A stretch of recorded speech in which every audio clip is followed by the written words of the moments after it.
اب اس کے بعد ایک تقریر پیش کی جائے گی جو کہ جماعت کی برکت اور ہمارا فرض پر ہے. اس کے لیے میری درخواست ہے مکرم حافظ عطاء الاول صاحب سے کہ وہ تشریف لائیں.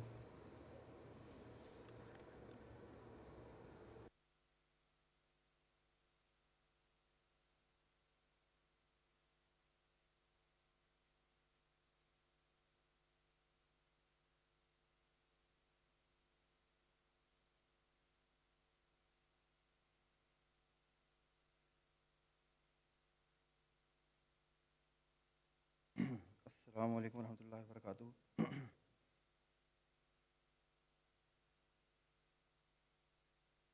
اشہد ان لا الہ الا اللہ وحدہ لا شریک لہ واشہد ان محمدا عبدہ ورسولہ. اما بعد فاعوذ باللہ من الشیطان الرجیم. بسم اللہ الرحمن الرحیم. یا ایہا الذین آمنوا اطیعوا اللہ واطیعوا الرسول واولی الامر منکم. صاحب صدر اور سامعین اکرام، خاکسار کی تقریر کا عنوان ہے نظام جماعت کی برکت اور ہمارا فرض. اس تعلق سے مجھے کچھ کہنے کا آج موقع دیا گیا ہے. دراصل نظام جماعت نظام خلافت سے وابستہ ہے، اور نظام جماعت سے یہاں مراد وہ چھوٹی چھوٹی جماعتیں ہیں جو ہر ملک میں قائم کی جاتی ہیں. ان کی کیا اہمیت ہے اس کو مد نظر رکھتے ہوئے میں آج کچھ بیان کروں گا. اگر نظام جماعت کو دیکھنا ہو تو خلافت کے بغیر نظام جماعت کچھ ہے ہی نہیں. جہاں نظام جماعت کی بات آئے گی تو نظام خلافت اس سے پہلے ہے. خلیفہ کے بغیر تو نظام قائم ہی نہیں ہو سکتا. تو یہاں جو بات میرے سپرد کی گئی ہے کہ کچھ بیان کروں، وہ ایک چھوٹے نظام کے ساتھ تعلق رکھتی ہے جو کہ چھوٹی چھوٹی جماعتوں میں نظام قائم ہوتے ہیں. وہ نظام کس طرح سے چلیں، ان نظاموں میں کہاں کمیاں واقع ہو جاتی ہیں، سکم پیدا ہو جاتے ہیں، کمزوریاں واقع ہو جاتی ہیں. تو اس عنوان کے تحت ہی چند باتیں آپ کے سامنے آج بیان کروں گا. اللہ تعالیٰ نے قرآن کریم میں ایک بات بیان فرمائی ہے جو کہ سب مومنوں کو مخاطب کر کے بیان کی گئی ہے اور اپنے اندر ایک حقیقت رکھتی ہے.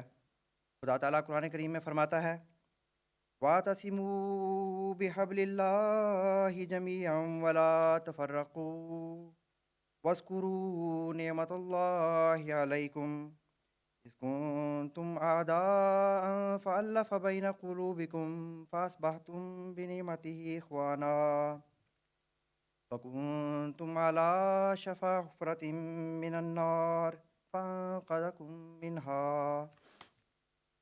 کہ اے لوگو، تم اللہ کی رسی سے بندھ جاؤ، اس کو مضبوطی سے پکڑ لو اور الگ الگ نہ ہو جاؤ. وَاذْكُرُوا نِعْمَةَ اللَّهِ عَلَيْكُمْ، اور اللہ تعالیٰ کی اس نعمت کو یاد کرو جو اس نے تم پر کی تھی. وہ کون سی نعمت تھی؟ اِذْ كُنتُمْ أَعْدَاءً فَأَلَّفَ بَيْنَ قُلُوبِكُمْ فَأَصْبَحْتُمْ بِنِعْمَتِهِ إِخْوَانًا. کہ تم ایک دوسرے کے دشمن تھے، اللہ تعالیٰ نے تمہارے دلوں میں محبت پیدا کر دی اور تم آپس میں بھائی بھائی بن گئے. وَكُنتُمْ عَلَى شَفَا حُفْرَةٍ مِّنَ النَّارِ فَأَنقَذَكُم مِّنْهَا. کہ تم آگ کے گڑھے پر کھڑے ہوئے تھے اور میں نے تمہیں اس سے بچا لیا. دراصل نظام جماعت اس آیت کے گرد ہی گھومتا ہے. حضرت محمد مصطفیٰ صلی اللہ علیہ وآلہ وسلم کی وہ حدیث اس بات کی تشریح کرتی ہے کہ آن حضرت صلی اللہ علیہ وآلہ وسلم نے فرمایا کہ میری مثال تو اس شخص کی طرح ہے کہ جس نے ایک جگہ آگ جلائی ہو اور اس آگ میں جو پروانے ہیں وہ اڑ اڑ کر آ کر گرتے ہوں، اور میں اس آگ کے قریب کھڑا ہوا ہوں اور میں انہیں بچانے کی کوشش کرتا ہوں تاکہ وہ اس آگ میں نہ جلیں. تو نظام جماعت میں جو شخص بھی کسی عہدے پر قائم ہو، جس کو بھی اللہ تعالیٰ کوئی عہدہ عطا کرے، اس کا اول فرض یہ بن جاتا ہے کہ وہ اس جماعت میں آنے والی کمزوریوں کو، ان کمیوں کو دور کرے. اور جو لوگ اپنے آپ کو ہلاکت کے لیے اس آگ کی طرف پھیر رہے ہوتے ہیں، آگ کی طرف جا رہے ہوتے ہیں، ان کو بچائیں. یہ ہے کام اس کا جس کے سپرد کوئی ذمہ داری کی جاتی ہے، جس کو جماعتیں اپنا لیڈر منتخب کرتی ہیں، جس کو جماعتیں اپنا صدر بناتی ہیں اور جس کو جماعتیں اپنے سیکرٹریان بناتی ہیں. ان تمام لوگوں کا یہ فرض بن جاتا ہے کہ کہ قرآن کریم کی اس آیت کے مطابق اور حضرت صلی اللہ علیہ وآلہ وسلم کی اس حدیث کے مطابق کہ وہ اس پوری جماعت کو جہاں کوئی رکھنا واقع ہو رہا ہو، جہاں کوئی کمزوری واقع ہو رہی ہو، جہاں سے ان کو شک واقع ہو رہا ہو کہ یہ شخص گڑھے میں گر جائے گا، اس سے اس کو بچایا جائے۔ اور یہ اس وقت تک نہیں ہو سکتا جب تک کہ جماعت میں اطاعت کا مادہ نہ ہو۔ سب سے بڑی چیز اطاعت کا مادہ ہے، اور اللہ تعالیٰ نے اس اطاعت کے مادے کو جو کہ ایک انسان میں ہونا چاہیے، قرآن کریم میں مختلف آیت میں بیان بھی کیا ہے۔ جو آیت میں نے شروع میں پڑھی اس میں اللہ تعالیٰ نے مومنین کی ایک نشانی یہ بیان فرمائی ہے کہ وہ اللہ تعالیٰ کی اطاعت کرتے ہیں اور اس کے رسول کی اطاعت کرتے ہیں، اور جو اولو الامر ہیں، یعنی جو سیکٹریان، صدران، جو بھی ان پر حکمران حاکم بنائے جاتے ہیں، ان کی بھی اطاعت کرتے ہیں۔ یہ جو اطاعت کا مادہ ہے جب تک مومن میں پیدا نہیں ہوتا، جب تک یہ مومنوں میں اعلیٰ اور کمال درجے تک نہیں پہنچ جاتا، اس وقت تک نظام جماعت میں بے اطمینانی پائی جاتی ہے اور ان کے بچے رہنے کی کوئی امید سامنے نہیں آتی۔ جیسے جیسے مومن تقویٰ میں ترقی کرتے ہیں، اطاعت کے مادے کو اپنے اندر شامل کرتے ہیں، تو اس کے نتیجہ میں ان کے اندر جو اطاعت کا مادہ ہو جاتا ہے، جب وہ بڑھتا ہے تو وہ ایک مضبوط جماعت کے رنگ میں دنیا کے سامنے نظر آتی ہے۔ قرآن کریم میں اللہ تعالیٰ نے اس بات کو بیان فرمایا ہے، تم اللہ کی اطاعت کرو، اس کے رسول کی اطاعت کرو اور آپس میں اختلاف نہ کرو۔ اگر تم آپس میں اختلاف کرو گے تو یاد رکھو کہ تمہاری ہوا نکل جائے گی، تمہارا شیرازہ بکھر جائے گا، تم متفرق ہو جاؤ گے، تم بکھر جاؤ گے، اور کوئی بھی شخص تمہاری اس طاقت کو توڑ کے رکھ دے گا، اور تم میں یہ سخت باقی نہیں رہے گی کہ تم پھر سے دوبارہ اس طاقت کو حاصل کر سکو۔ دیکھیں، مثالیں چھوٹی چھوٹی ہوتی ہیں لیکن اپنے اندر بڑی حکمت رکھتی ہیں۔ ایک مثال عام طور پر ہم نے بچپن میں پڑھی ہے، آپ لوگوں نے بھی سنی ہوگی۔ کہتے ہیں کہ ایک کسان تھا، جب اس کی موت کا وقت قریب آیا تو اس نے اپنے بیٹوں کو بلایا۔ اس نے اپنے ایک بیٹے کو بلا کر کہا کہ یہ لکڑیوں کا گٹھا ہے، تم اس کو توڑو۔ پہلے بڑے بیٹے کو دیا اور اس نے زور لگایا اور ان لکڑیوں کے گٹھے کو توڑنے کی کوشش کی، اور وہ اس سے نہیں ٹوٹا۔ اس کے بعد کہا دوسرے کو دے دو۔ دوسرے نے زور لگایا، پھر تیسرے نے زور لگایا، پھر چوتھے نے بھی۔ سب بچوں نے باری باری اس گٹھے کو توڑنے کے لیے زور لگایا، لیکن وہ گٹھا نہیں ٹوٹا۔ اس پر اس باپ نے کہا کہ اب اس گٹھے کو کھول دو اور اس میں سے ایک ایک لکڑی سب اپنے ہاتھ میں لے لو اور توڑو۔ انہوں نے وہ لکڑی اپنے ہاتھ میں لی اور توڑ کے رکھ دی۔ اس بوڑھے باپ نے کہا کہ دیکھو بیٹو، کہ جب تک تم اس گٹھے کی طرح ایک جان ہو کر رہے، جب تک تم اس گٹھے کی طرح ایک جان ہو کر رہو گے، ایک دوسرے کے ساتھ مل جل کر رہو گے، ایک دوسرے کے ساتھ اتحاد رکھو گے اور ایک دوسرے کے ساتھ اتفاق رکھو گے، تو دنیا کی کوئی طاقت تمہیں نہیں توڑ سکتی۔ اور اگر تم متفرق ہو گئے اور تم الگ الگ ہو گئے، تو اسی طرح جس طرح تم نے اس گٹھے کو کھول کر ایک ایک لکڑی الگ کر دی تھی، جس طرح تم نے اس لکڑی کو توڑ دیا، اسی طرح دنیا تمہیں توڑ دے گی اور کبھی تم مجتمع نہیں ہو پاؤ گے۔ اس لیے نظام جماعت بہت بڑی اہمیت رکھتی ہے۔ اتحاد سب سے بڑی چیز ہے، اتفاق سب سے بڑی چیز ہے۔ اتحاد اور اتفاق اسی صورت میں مومنوں میں داخل ہو سکتا ہے جب فرما برداری اختیار کریں گے، جب وہ اولو الامر کی طرف سے، خدا کی طرف سے، اس کے رسول کی طرف سے، اس کے خلیفہ کی طرف سے دیے گئے احکامات پر پوری طرح سے عامل ہوں گے اور ان پر عمل کریں گے، تو اسی صورت میں ہی وہ لوگ مجتمع رہ سکتے ہیں اور ایک نظام جماعت قائم اور دائم رہ سکتی ہے۔ اطاعت کے نمونوں کا جہاں تک تعلق ہے، حضرت صلی اللہ علیہ وآلہ وسلم کی زندگی میں ہمیں اطاعت کے ایسے نمونے نظر آتے ہیں کہ انسان کی عقل حیران رہ جاتی ہے کہ کیسے وہ لوگ تھے کہ ایک آواز پر اپنی جانیں لٹا دیتے تھے۔ اطاعت کا آپ اندازہ کریں کہ حضرت صلی اللہ علیہ وآلہ وسلم پر جب یہ حکم نازل ہوا کہ شراب حرام قرار دی گئی ہے، کہتے ہیں کہ ایک مجلس میں شراب کے خم سے خم چڑھ رہے تھے، شراب کے مٹکے رکھے ہوئے تھے۔ ایک اعلان کرنے والے نے باہر سے اعلان کیا کہ شراب حرام قرار دے دی گئی ہے، رسول کریم صلی اللہ علیہ وسلم کا حکم ہے۔ بدمست لوگ شراب میں اس وقت مدہوش پڑے ہوئے تھے۔ ایک شخص نے سنا کہ باہر سے آواز آ رہی ہے کہ شراب حرام ہو گئی ہے۔ وہ اٹھا اور اس نے کہا کہ پہلے اس مٹکوں کو توڑ دو، اس کے بعد میں کوئی بات کروں گا۔ اس نے کہا کہ پوچھ تو لو کہ آواز جو آئی ہے وہ صحیح ہے یا نہیں۔ اس نے کہا یہ شراب تو پھر بھی مل جائے گی، مگر اطاعت کا مادہ یہ ہے کہ پہلے اس مٹکے کو توڑا جائے۔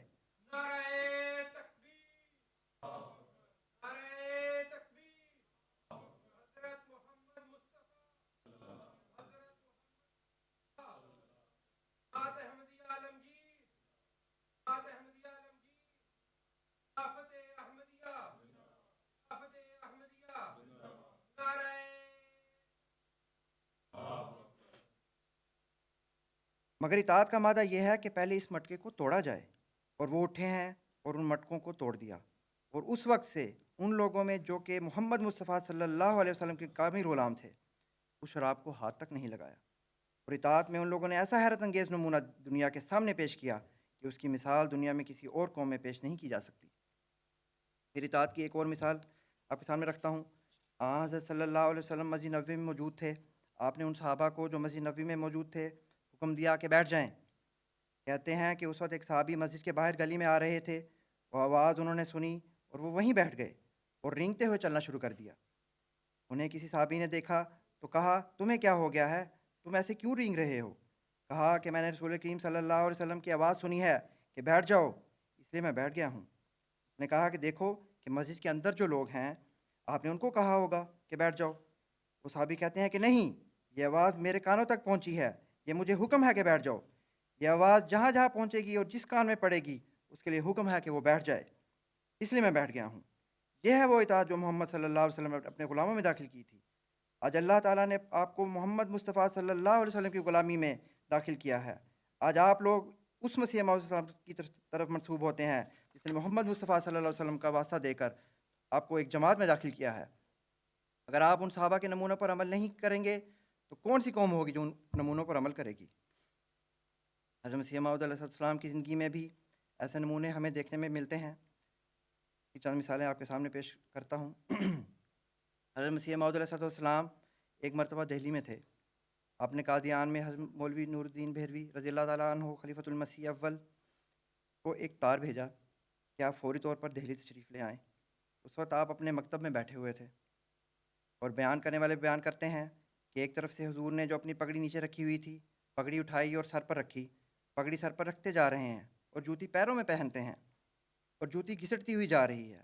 آپ اس طرح سے اٹھے ہیں، نہ آپ نے گھر بتایا، نہ گھر میں سے کوئی زیادہ راہ لی اور بٹالے کی طرف نکل چلے۔ کسی صحابی نے کہا گھر سے کچھ لے لیں، کچھ زیادہ راہ لے لیں۔ آپ نے کہا کہ نہیں، مجھے حکم ہے کہ فوری طور پر دہلی آ جاؤ، اس لیے میں ایک سیکنڈ کے لیے بھی نہیں رک سکتا۔ بے سر و سامانی کے عالم میں آپ نکلتے ہیں، بٹالہ پہنچتے ہیں۔ وہ لوگ جو اطاعت کا مادہ رکھتے ہیں، جو خدا پر کامل یقین رکھتے ہیں، جن کے اندر نظام کی ایک رمق پائی جاتی ہے، خدا پر اس قدر یقین کامل رکھتے ہیں کہ خدا ان کے کام بھی کسی طرح سے کر دیتا ہے۔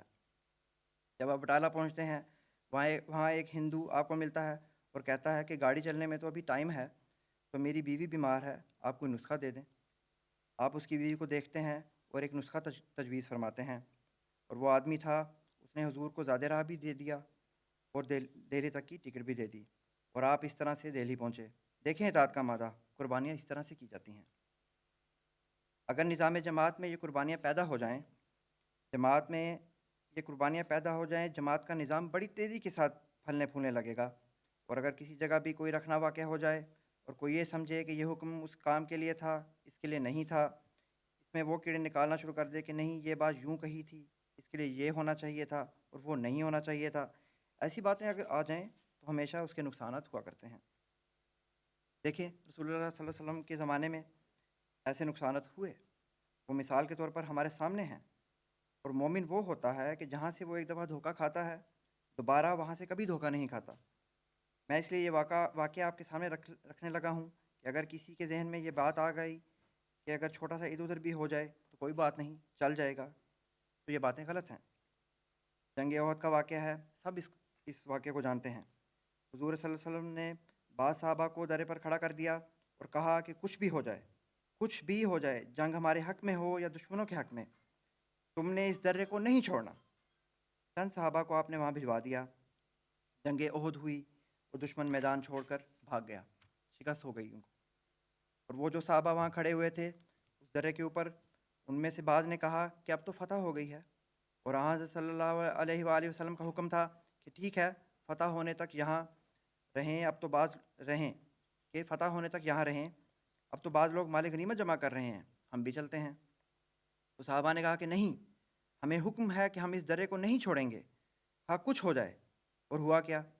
کچھ لوگ تو اس درے کو چھوڑ کر چلے گئے جن میں اطاعت کا مادہ کم تھا، جن میں کمزوری واقع ہوئی تھی، اور وہ صحابہ جن میں ایمان تھا، جو محمد رسول اللہ صلی اللہ علیہ وسلم کی بات پر سے ایک رتی بھر بھی ادھر ادھر نہیں ہونا چاہتے تھے، وہ درے پر کھڑے رہے۔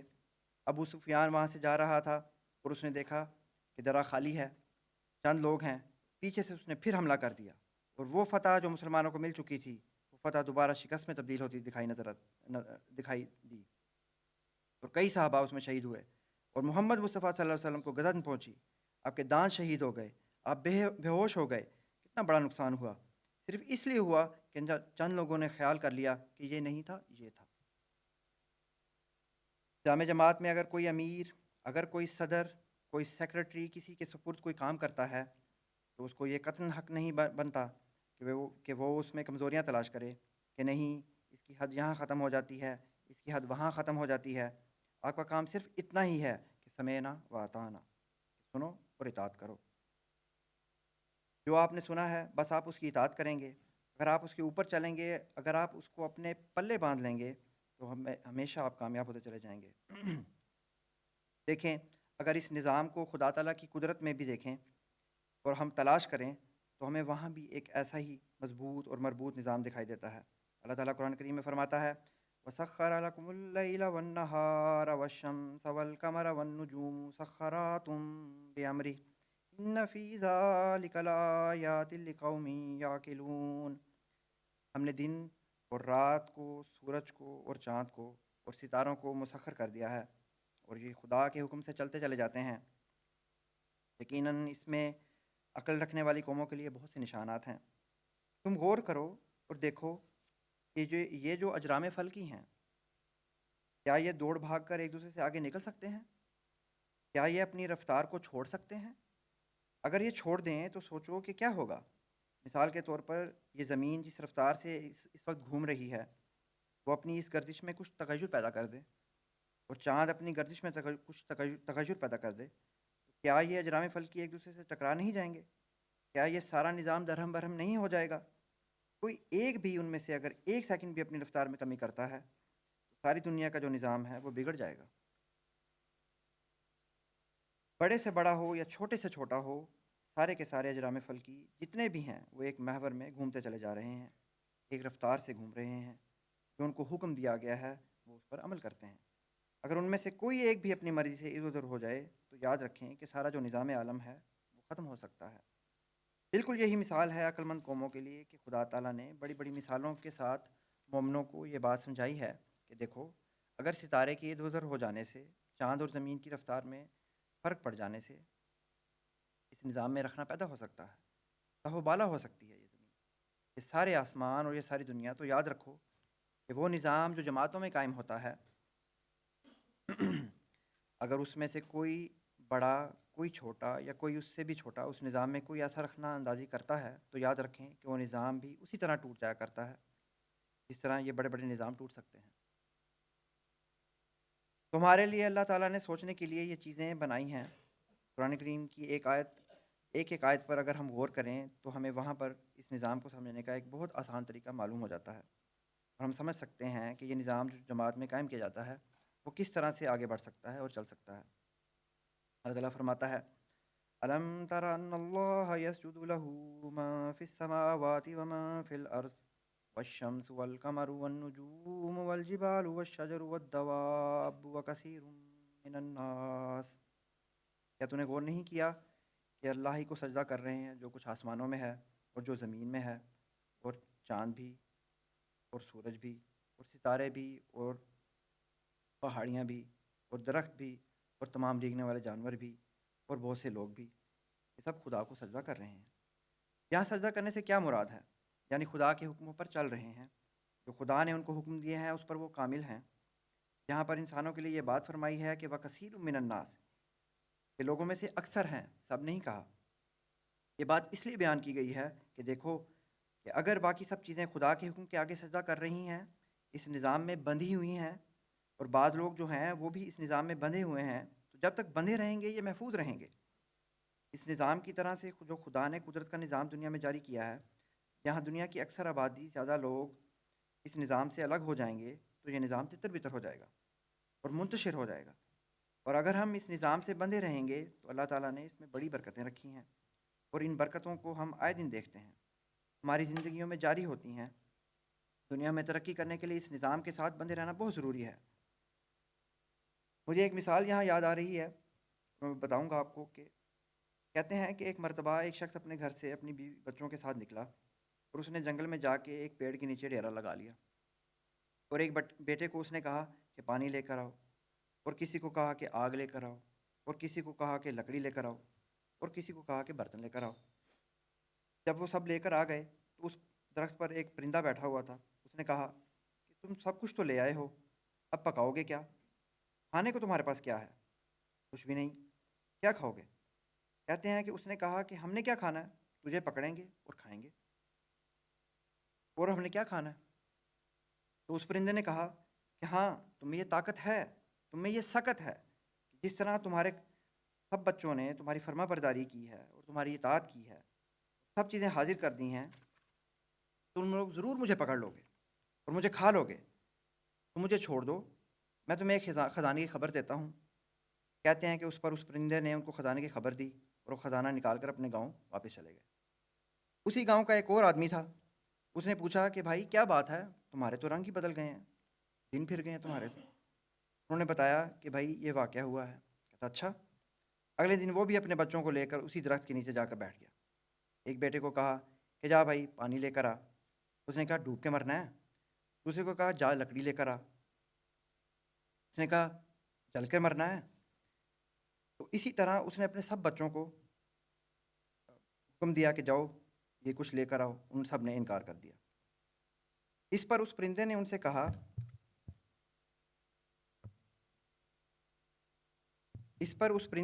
کہا کیوں بھائی کیا بات ہے، کیا کرنے آئے ہو یہاں پر، تم کیا چاہتے ہو، تم کیا کرو گے، کیا کھاؤ گے، کیا پیو گے؟ اس پر اس نے کہا تجھے پکڑیں گے اور کھائیں گے، کیونکہ اب وہ تو نقل کر رہا تھا صرف۔ پرندے نے کہا کہ جو تمہاری بات مانتے ہیں نہیں، جو تمہاری تابے داری میں نہیں، تمہاری ایک سن نہیں رہا، تم مجھے پکڑو گے کیا؟ وہ جو پکڑنے والے تھے ان میں ایک نظام تھا کہ انہوں نے اطاعت کی تھی اپنے باپ کی، ان میں ایک فرما برداری کا مادہ تھا، وہ تھے جو کامیابی حاصل کر گئے، یہاں سے خزانہ لے گئے، تمہیں یہاں سے کچھ ملنے والا نہیں ہے۔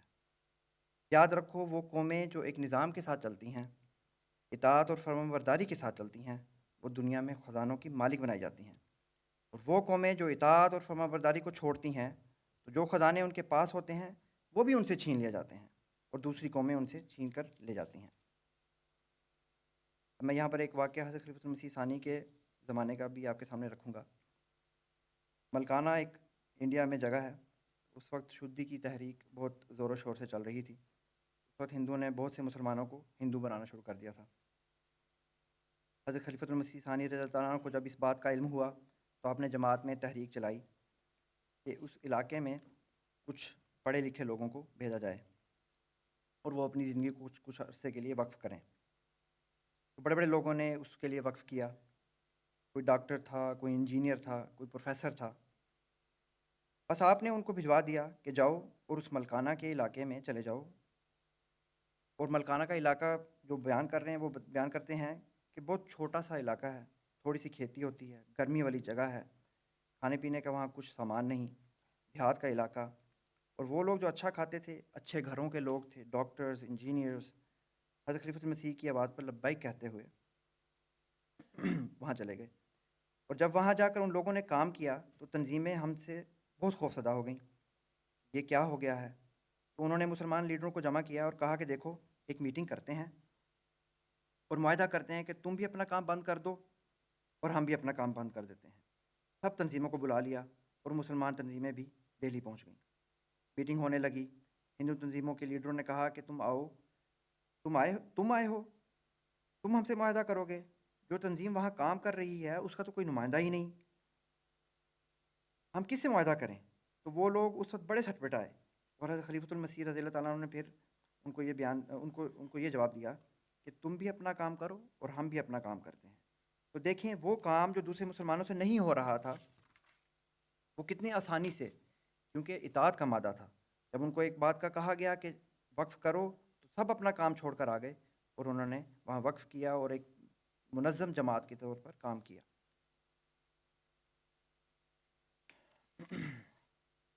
بس اس لحاظ سے میں آپ کو اس بات کی طرف توجہ دلانا چاہتا ہوں کہ اگر آپ دنیا میں ترقی کرنا چاہتے ہیں، اگر آپ دنیا میں باقی لوگوں کے بالمقابل مضبوط ہونا چاہتے ہیں، آپ کو ہر ایک کی فرما برداری اختیار کرنا ہوگی۔ آپ کو نظام جماعت کے ساتھ مضبوط ہونا پڑے گا، خواہ وہ نظام چھوٹا ہو یا بڑا ہو۔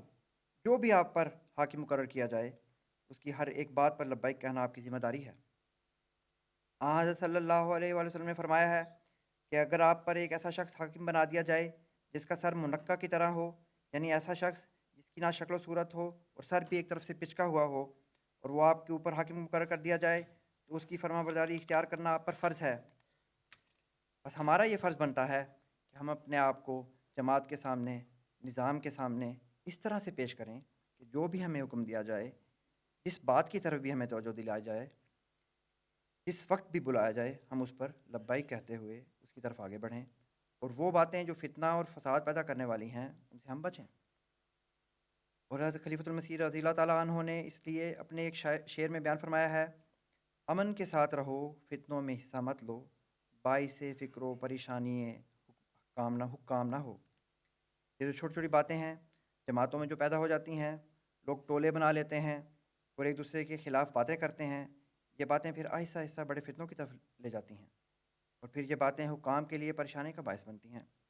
تو ہمیں ان چیزوں سے ہمیشہ بچنا چاہیے، ہمیشہ ان چیزوں سے پرہیز کرنا چاہیے، اور اس کے لیے اپنے اندر وہ تقویٰ اور طہارت پیدا کرنی چاہیے جو حضرت مسیح موعود علیہ السلام ہمیں پیدا کرنا چاہتے تھے۔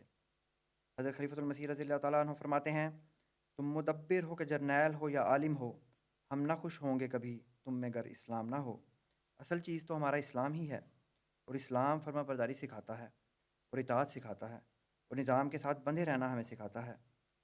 بس اگر ہم ایک نظام کے ساتھ بندھے رہیں گے تو دنیا کی کوئی طاقت ہمارا کچھ بگاڑ نہیں سکے گی، اور اگر ہم آپس میں اختلاف کریں گے، اگر ہم اپنے بزرگوں کی باتوں پر عمل نہیں کریں گے، اگر ہم اپنے اولو الامر کی باتوں پر عمل نہیں کریں گے، تو یاد رکھیں جس طرح دوسری قومیں ہمیشہ سے کمزوروں کو لتاڑ دیا کرتی ہیں، ان کو نیست و نابود کر دیا کرتی ہیں، وہی حال ان قوموں کا ہو جایا کرتا ہے جو اپنے اولو الامر کی باتوں کو نہیں سنتے۔ آخر میں دعا ہے اللہ تعالیٰ ہمیشہ ہمیں ایسی باتوں پر عمل کرنے کی توفیق عطا فرمائے جن پر ہم چلتے ہوئے ایک مضبوط نظام کو دنیا کے سامنے پیش کرنے والے ہوں، اور وہ نظام دن رات ترقی کرتا چلا جائے، اور ایسی ترقی کرے کہ دنیا دیکھے اور ہماری زندگیوں میں دیکھے کہ اسلام پوری دنیا پر غالب ہو چکا ہے، اسلام دنیا پر فتح یاب ہو چکا ہے۔ اللہ تعالیٰ کرے کہ ہم اس نظام کی فرما برداری کرنے والے ہوں۔